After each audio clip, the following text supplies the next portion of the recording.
Olá, bem-vindos ao INESP, o irradiador de ideias de agosto de 2021.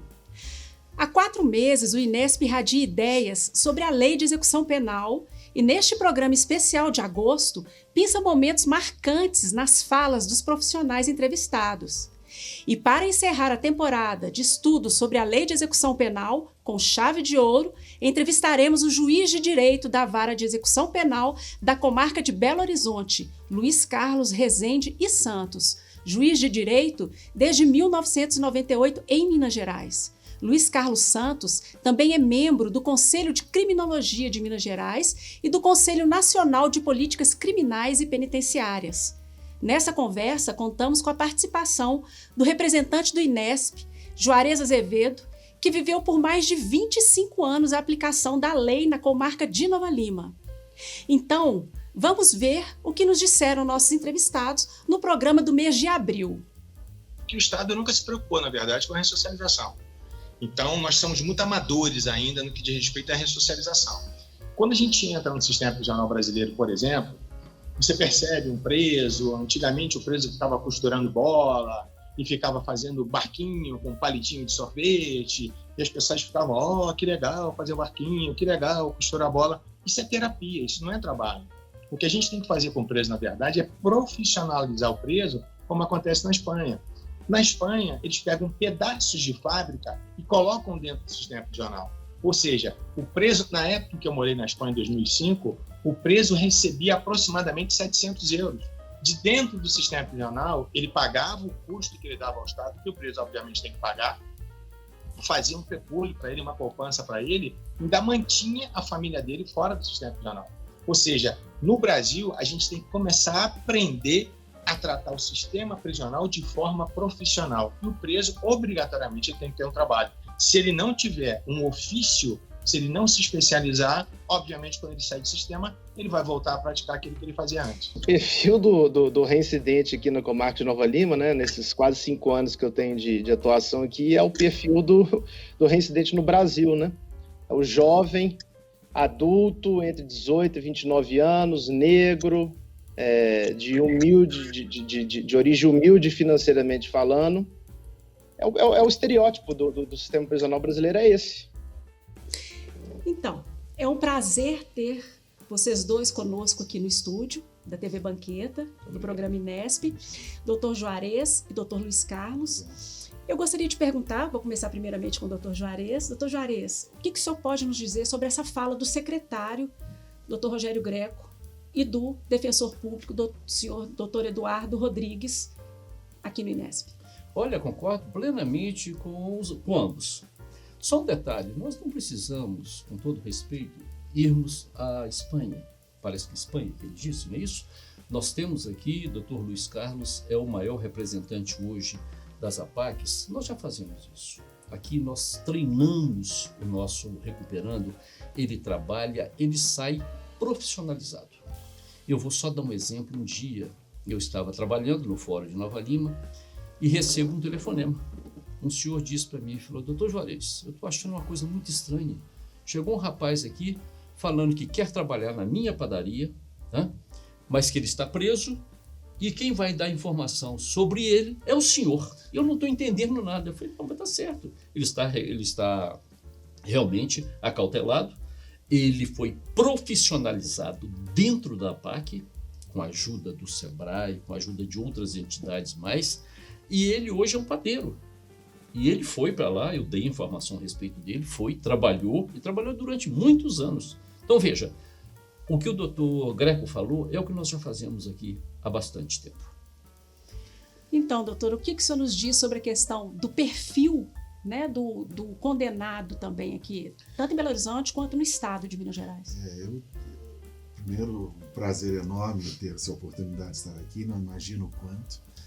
E queria dizer que conheço um pouco do perfil do nosso prisioneiro, né? Só em Belo Horizonte, ou do nosso condenado, né?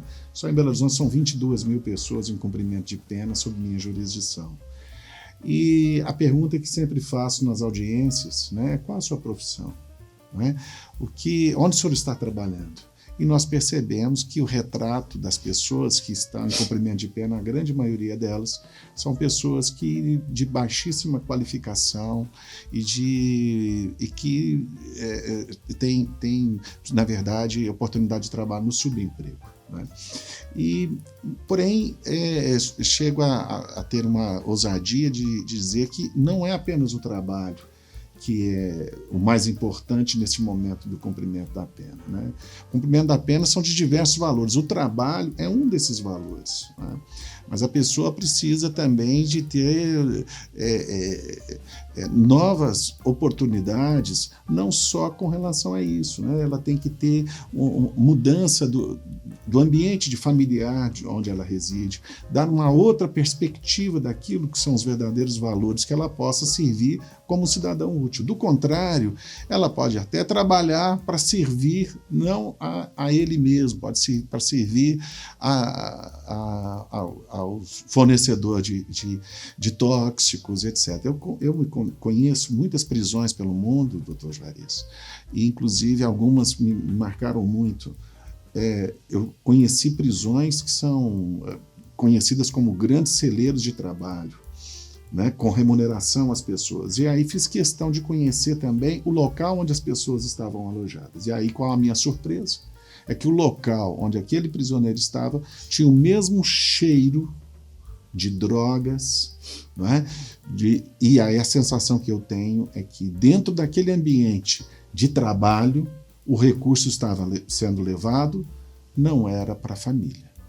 Então, cada um sabe das suas conclusões. Então, de fato, o trabalho, a capacitação profissional, ela é um dos elementos. E aí é o que o doutor Juarez lembrou-se. Né? Em Minas, esse ano, festeja-se 20 anos que o Tribunal de Justiça abraçou a iniciativa das APACs. Né? Eram 3 APACs quando o tribunal abraçou, dentre elas, a APAC aqui de Nova Lima. Foi a segunda do estado. Que fez quantos anos, doutor Juarez? 18 anos, fez agora no dia 30 de junho. O movimento já existente desde então. E a gente percebe quanto isso. Hoje, aquela época, iniciava-se com 80, 100 presos, era isso que existia. Hoje Minas Gerais tem mais de 4.000 pessoas, né? Mais de 4.000 vagas no método APAC. É uma parceria das comunidades, do Poder Judiciário, do Poder Executivo, da iniciativa privada, todos entendendo que a responsabilidade, não só pelo trabalho, mas pelos valores que a pessoa deve ter e deve receber, ter oportunidade para ela fazer seu livre-arbítrio, suas próprias escolhas, essa é uma tarefa de muitos. Social. Né? Totalmente. Uma tarefa social. Porque o drama é social. Não é? Alguém pode dizer assim, mas se é tão bom isso, por que isso não está em todo lugar? Porque isso não é uma imposição, isso é uma escolha. Então resta às comunidades fazer a escolha, como Nova Lima fez. Belo Horizonte, estava contando o doutor Juarez aqui, levou quase 40 anos para que a APAC de Belo Horizonte acontecesse de verdade, sendo que havia movimento já nesse sentido há 40 anos atrás. Né? Então, mas é uma escolha. Nós temos que compreender até que ponto o nosso preconceito pode ficar de lado para a gente trabalhar no sistema prisional. E não é só o sistema prisional. A execução penal ela vai além disso. Passado o sistema prisional, é preciso que tenhamos aquilo que a gente chama de patronato, acompanhamento das pessoas, reinseri-las no mercado de trabalho, dando oportunidades, né? Porque a pessoa que passa pelo sistema prisional recebe um verdadeiro atestado de óbito social. Sem dúvida. E superar isso não é fácil. A ressocialização é um caminho muito que envolve toda uma sociedade. Total. Né? Nós vemos ali, o doutor Eduardo foi muito feliz na sua exposição.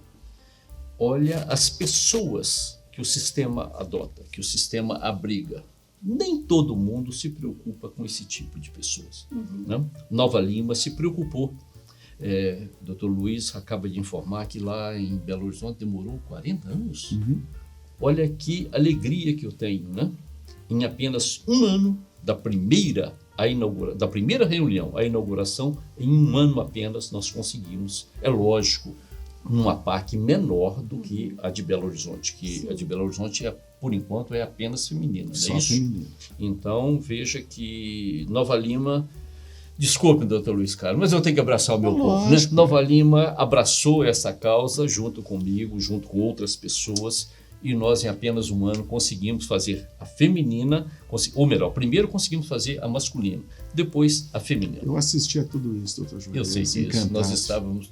E não sei se vocês sabem, eu tenho um carinho muito grande pelo doutor Luiz Carlos. O pai do doutor Luiz Carlos é meu colega de turma. Isso. Tá? Nós fomos magistrados desde o primeiro momento. Bacana, doutor Juarez. Olha só, já no programa apresentado em maio, destacamos os seguintes trechos. Nós estamos divididos, como em vários assuntos, entre aqueles que defendem mais penalização, aqueles que defendem penas maiores, né, uma mão mais pesada da justiça, e o conceito daqueles que entendem que o sistema penitenciário, a reclusão, as penas maiores não resolvem. Eu acho que o que falta no Brasil, né, e eu acho que o senador foi perfeito ao dizer isso, falta uma política criminal de Estado, uma política criminal técnica, uma política criminal que obedeça aos fundamentos filosóficos, né, do que significa uma execução penal. Então, doutor Luiz Carlos, o que o senhor acha dessa fala do nosso desembargador Henrique Abiacchio e do senador Carlos Viana? São falas diferentes e são dois gritos que ecoam por aí. Né? Há realmente um clamor muito grande diante de grandes crimes, de crimes perversos, né? E as pessoas ficam chocadas quando as pessoas alcançam benefícios de liberdade, né? Então há um clamor também de pensar que as pessoas devem permanecer eternamente nas prisões, né? Como se isso fizesse também um resgate, né? Se colocasse as coisas no lugar, né? Um homicídio, a pessoa fica presa muito tempo e a pessoa nasce de novo, né? Um homicídio sempre a pena será pequena para quem sofreu a perda, e sempre será grande e alta para quem está experimentando a prisão. Por outro lado, o doutor Henrique, desembargador Henrique, comenta sobre a necessidade de políticas claras, políticas públicas, e talvez seja esse caminho, né? Eu dizia há pouco, né, o caminho pós-prisão. O que vai acontecer com o pós-prisão? O que nós fizemos com a pessoa que está dentro da prisão e para onde ela vai depois? Não é? Por que nós temos um número de reincidência que a CPI carcerária diz que foi de 70% a quase 80% daquelas pessoas que passaram dentro das prisões? Por que isso acontece? É falta de política pública clara, definida, um caminho, o que se fazer? Né? Todos os dois, nesse aspecto, eles defendem suas ideias e percebo que tem razão. Agora, qual o caminho a se perquirir? Né? Então são escolhas que a política pública pode encontrar, né? A melhor solução. E parece-me que o melhor caminho é aquele que encontra respaldo de que a pessoa que passou pelo sistema penitenciário ela não volte a delinquir. Então é preciso analisar onde isso acontece e por que esses resultados aconteceram. Então, e isso pode servir muito para um destino de uma política pública mais clara quanto ao tema. Sim, doutor Juarez, o senhor poderia nos apontar um caminho também? Vou tentar. Sim. Irei tentar. Veja o seguinte, quando eu fiz, doutor Luiz, o meu mestrado em Portugal, eu escrevi o seguinte: eu quero preparar uma trilogia. Eu escrevi sobre como tentar resolver o problema hoje do sistema penitenciário. E apontei como uma grande solução a APAC. Não é a única, não é a única, mas é uma grande solução, sem sombra nenhuma de dúvida. E vou agora, já estou me preparando para o meu doutoramento. Estou velhinho, mas ainda tem muito para rodar ainda. Então, quero fazer e irei escrever justamente sobre isso que o senhor disse. O que fazer com as pessoas pós-cárcere? Né? Porque é difícil. A pessoa sai realmente com um rótulo, com algo na testa. Eu fui preso. Isso às portas. E vejam que a abertura do INESP, né, vocês perceberam que as portas do cárcere se abrem e as portas da sociedade se fecham para essas pessoas. E aí nós temos a comunidade abraçando ao ex-recuperando para que ele possa realmente começar a caminhar com as próprias pernas, até em benefício dessa própria sociedade. Porque se nós colocamos uma pessoa no cárcere e permitimos que ele saia pior do que quando ele entrou, o cárcere não está cumprindo a sua função, não está ressocializando a pessoa. E essa é uma das funções. E eu quero fazer o meu pós-doutorado. Tá Né? certo, E no tá pós-doutorado, eu quero estudar o seguinte: como evitar que as pessoas cheguem ao cárcere? Essa é a trilogia que eu quero desenvolver e, se Deus quiser, irei desenvolver. Já estou ávido. Pois é, o Irradiador de Ideias, o INESP, o programa, ele serve exatamente para isso, para irradiar ideias, Isso. viu? Eu vou pedir licença a vocês e aos telespectadores para irmos para um intervalo. É rapidinho, já já a gente volta.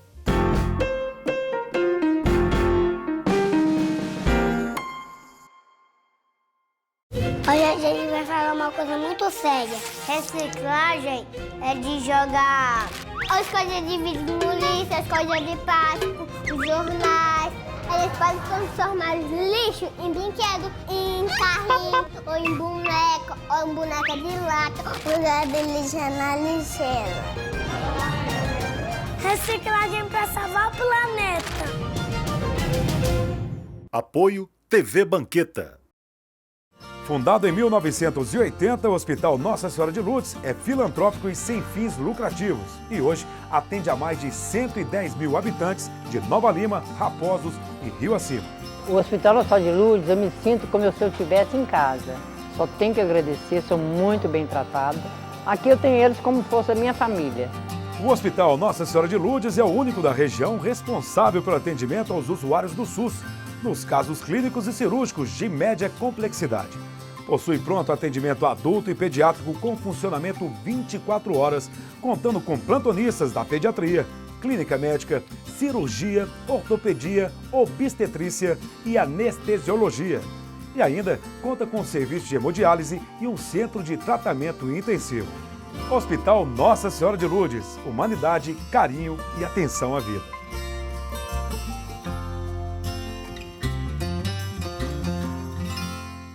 Apoio TV Banqueta. A CAP, Casa de Acolhida Padre Eustáquio, trabalha para que crianças, adolescentes e seus acompanhantes tenham amparo e estrutura durante a luta contra o câncer e doenças hematológicas até a sua cura. Com trabalho, empatia, compromisso e transparência, a CAP transforma necessidade em esperança. Faça a diferença na vida das crianças e adolescentes com câncer e doenças hematológicas. Faça parte desta história. Conheça pessoalmente o nosso trabalho. Apoio TV Banqueta.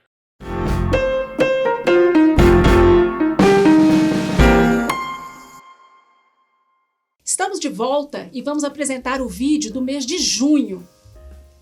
Nós trabalhamos muito no sentido de incentivar, aos presos trabalharem e estudarem. Um dos grandes gargalos é realmente equilibrar o humanismo necessário no trato das pessoas que ali estão, se erraram, precisam cumprir penas e voltar à sociedade. Doutor Luiz Carlos, mais uma vez o estudo e o trabalho, né?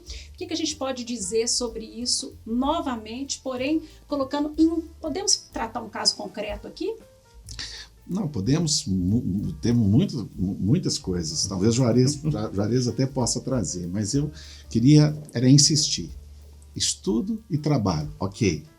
Onde está a comunidade, trabalhar a comunidade para entender quem é esse público que ela concorreu de alguma forma para ele estar nessa situação, não é? E quem ela quer acolher de volta.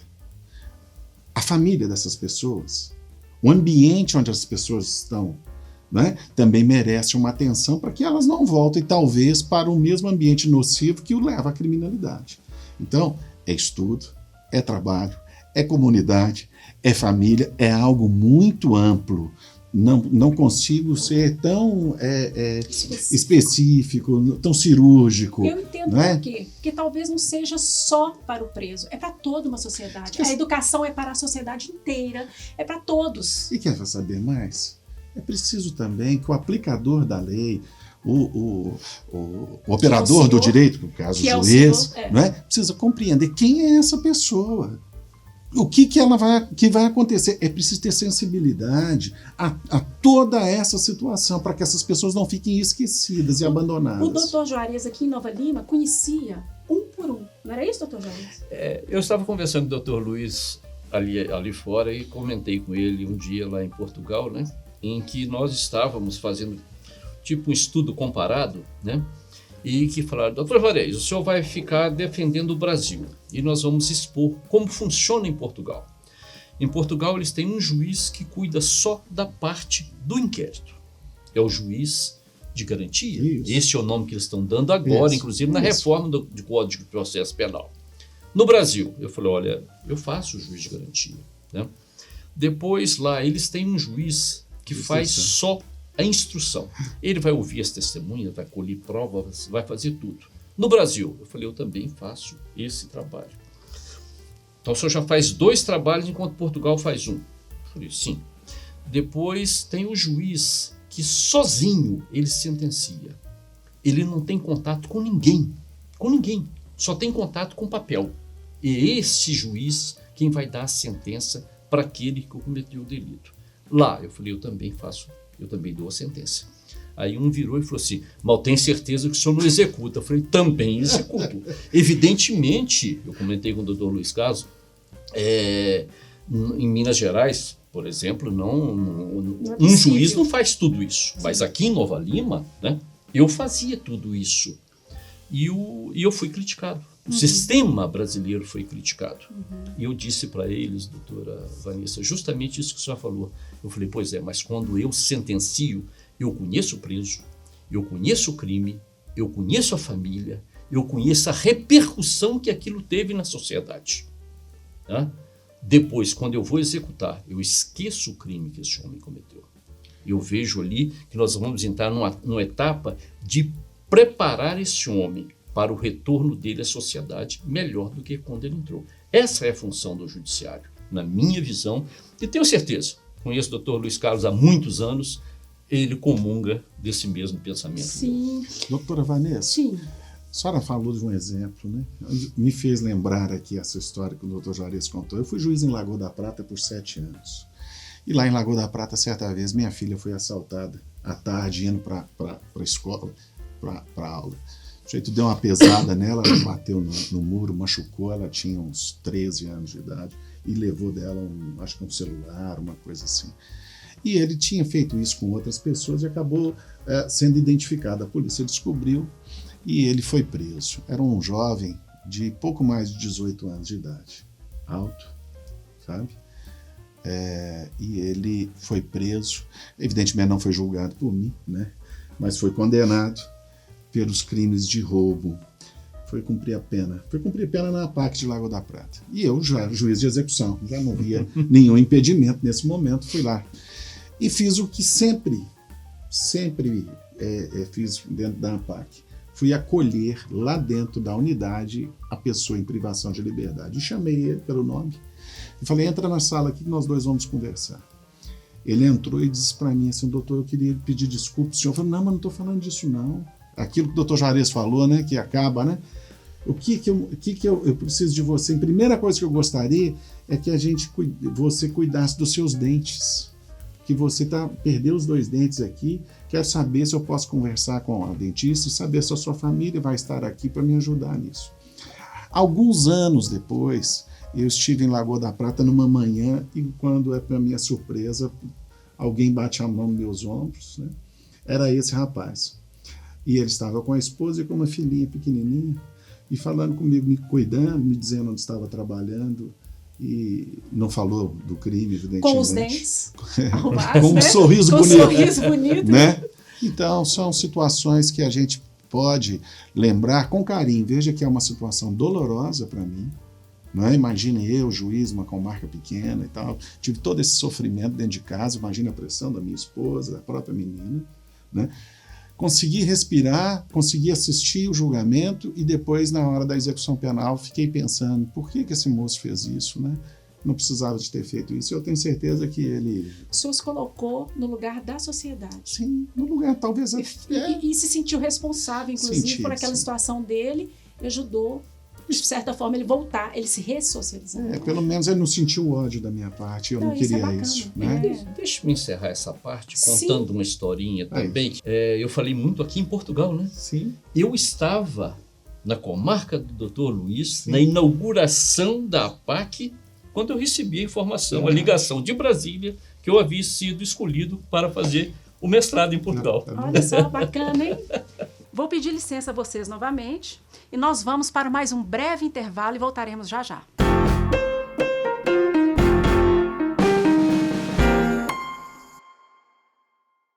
Hoje a gente vai falar uma coisa muito séria. Reciclagem é de jogar as coisas de vidro no lixo, as coisas de plástico, os jornais.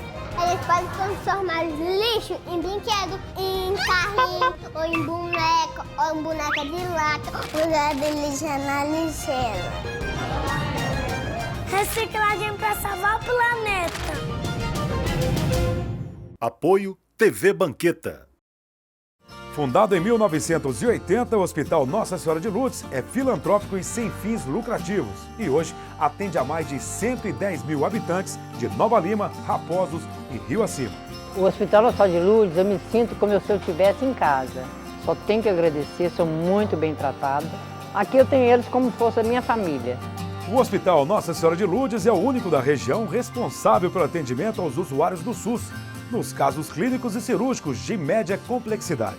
Possui pronto atendimento adulto e pediátrico com funcionamento 24 horas, contando com plantonistas da pediatria, clínica médica, cirurgia, ortopedia, obstetrícia e anestesiologia. E ainda conta com serviço de hemodiálise e um centro de tratamento intensivo. Hospital Nossa Senhora de Lourdes, humanidade, carinho e atenção à vida.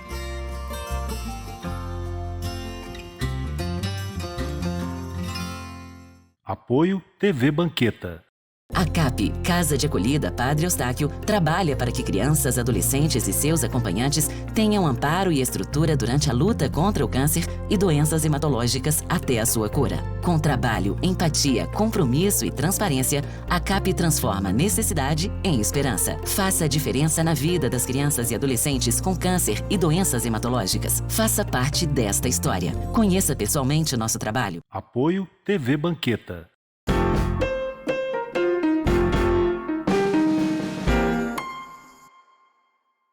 Estamos de volta e vamos apresentar o vídeo do mês de julho. Quem é que pode legislar sobre execução penal? Dos estados concorrentemente. A Assembleia Legislativa, ela permanentemente trata dessa questão. Diante do que assistimos e debatemos, o que os senhores sugerem de modificação na lei de execução penal? Eu vejo a lei de execuções penais como uma... Eu ainda verifico a nossa lei de execuções penais é uma legislação avançada, correta, digna, e que ela precisa, evidentemente, como tudo, né, se aperfeiçoar, principalmente quanto às novas ferramentas, sobretudo as tecnológicas, que estão à disposição. Eu cito, por exemplo, a necessidade de ter um controle mais preciso das apresentações das pessoas, doutor Juarez, que cumprem pena já naquele segundo momento, depois de ter experimentado a dureza da prisão, como um livramento condicional. E no livramento condicional, as pessoas têm que comparecer ao fórum periodicamente para justificar para suas atividades. Nada mais é do que uma assinatura, né? E isso, às vezes, leva a um transtorno enorme. Pra você ter ideia, só na Vara de Execuções Penais de Belo Horizonte são 11 mil apresentações por mês. Não é? Então imagina a fila, as pessoas tendo que entrar ali, o horário que se perde, e sempre durante o horário comercial, né? O horário de trabalho, de funcionamento dos fóruns. Nós lá temos um projeto piloto, doutor Juarez, que é do comparecimento das pessoas através de um controle facial, tecnológico facial, que pode ser feito não só no horário de expediente normal, como pode ser feito no sábado, no domingo, e em outros setores, não só no fórum, melhorando toda uma política política de mobilidade urbana ali daquela região, permitindo que a pessoa não perca o seu trabalho, seu dia de trabalho, para que ela vá lá, e um controle muito mais severo. Já funciona? Já funciona. Desde quando? Desde 2018, essa iniciativa está em funcionamento no Fórum de Belo Horizonte. Eu convido a todos para conhecer um pouco sobre isso. E espero que a legislação, então, avance nisso, permita esses avanços tecnológicos para que a execução penal atinja melhor seus fins, evitando situações burocráticas, lamentáveis, humilhantes, como são essas, né? Não sei. O que você pensa, doutor Jair? Excelente. E nós temos certeza, né, que o Estado, no caso o Estado de Minas, como ele pode legislar concorrentemente, isso em breve se tornará uma legislação aqui de Minas, e isso vai para o Brasil afora todo. Eu vou voltar um pouquinho no tempo, doutor Luiz. Sim. Eu me lembro que Nova Lima foi a primeira cidade no estado de Minas a ter o controle eletrônico de preço, né? Lá atrás nós vimos essa possibilidade, né? E nos reunimos. Aquela época, o então capitão Piassi, hoje coronel da Polícia Militar, né, o inspetor Celso. Então nós fizemos uma reunião e conseguimos implantar aqui em Nova Lima esse controle, né, sem mudar uma vírgula na legislação processual penal da época e na legislação penal processual e penal, né, daquela época. Isso significa o quê, gente? Nós temos que pensar adiante. Sim. Nós temos que melhorar o nosso Código Penal, o Código de Processo Penal é de 1940, né? Então olha quanto tempo já se decorreu de lá até aqui. É necessário que realmente pessoas como o Dr. Luiz, sim, e modestamente pessoas como eu, né, lancem ideias novas, sim, para que a gente possa enfrentar esse sistema. E cumpre dizer aqui, como os advogados gostam de dizer, que o nosso entrevistado é presidente do Conselho de Administração da Fraternidade Brasileira de Assistência aos Condenados, que é a FEBAC. Então, o senhor poderia nos falar resumidamente um pouco sobre o método APAC? Puxa, dá para resumir? Dá para resumir? O que eu posso dizer são de resultados. Sim. Né? Para falar resumidamente, a gente pode dizer por resultados. Né? As APACs estão aí. É uma metodologia que não está pronta e acabada, ela sempre está recebendo um pouco mais, né? Compreendendo esses avanços, sim, todos, né? E as APACs, elas têm como resultados uma despesa muito menor, né? Um preso da APAC custa praticamente 1/3 do sistema convencional. As suas unidades, a média do valor de suas construções é menos de 1/3 do valor das convencionais, né? Então, egoisticamente e financeiramente é bom.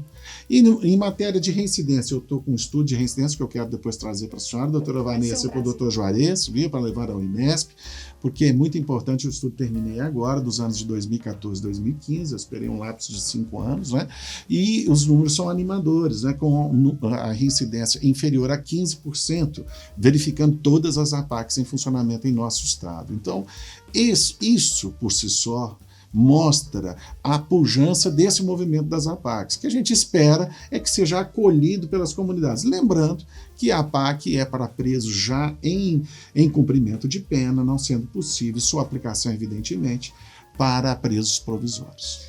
Eu disse que esse programa era especial, doutor Juarez. Não foi um programa especial? Foi. Eu quero só complementar o que disse o doutor Luiz. Complemente. Todos sabem o quanto que eu gosto de Nova Lima. É isso? Tanto é que eu cheguei aqui, doutor Luiz Carlos, falando com a minha mulher, nós vamos ficar aqui 1 ano e 4 meses, vamos embora para Belo Horizonte. Eu queria ser desembargador naquele momento. Fiz 30 anos agora, no mês de maio. E a APAC de Nova Lima, eu tenho um carinho todo especial, porque houve um envolvimento da comunidade na construção dessa unidade. E olha que coisa interessante.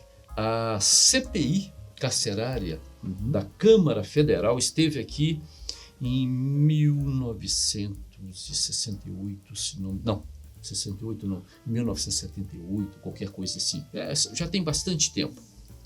E eles fizeram um percurso por todos os estabelecimentos prisionais do país, né? E fizeram um ranking dos 10 melhores estabelecimentos prisionais dos 10 piores. E a nossa APAC, e todas as APACs, evidentemente, porque todas têm uma mesma metodologia, né? ficou em primeiro lugar, significando que nós estamos no caminho certo. A PAC realmente não é a única, mas é uma grande solução para o nosso sistema. E, doutor Juarez, isso já tem cerca de 10 anos que a CPI passou por aqui, e veja que tudo vem ao seu tempo. Pela primeira vez, agora, o Departamento Penitenciário Nacional está disponibilizando recursos para a construção de APACs no país. Olha só. Então, para você ter ideia, são recursos federais. Então, pela primeira vez, o governo federal reconhece essa política de APACs de forma expressiva, não só em documentos, mas pratica uma política. Então, com recursos federais do DEPEN, do Fundo Penitenciário, estão sendo construídas unidades em Toledo, no Paraná, em Timon, no Maranhão, em Viçosa, em Minas Gerais, tá certo?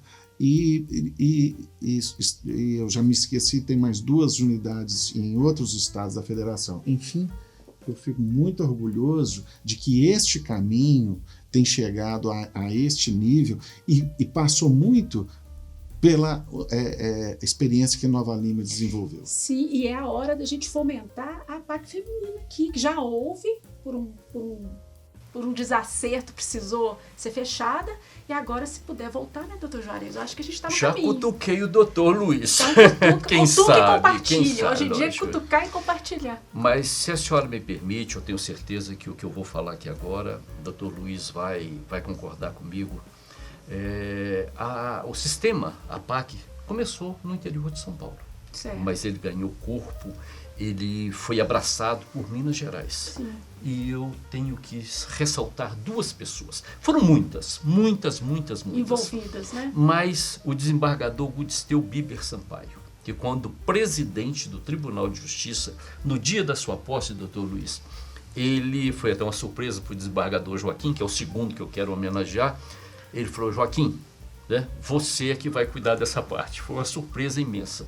Então, esse homem, desembargador Gudsteu, nomeou o desembargador Joaquim, né, e esses 2 foram realmente os pioneiros em termos de APAC.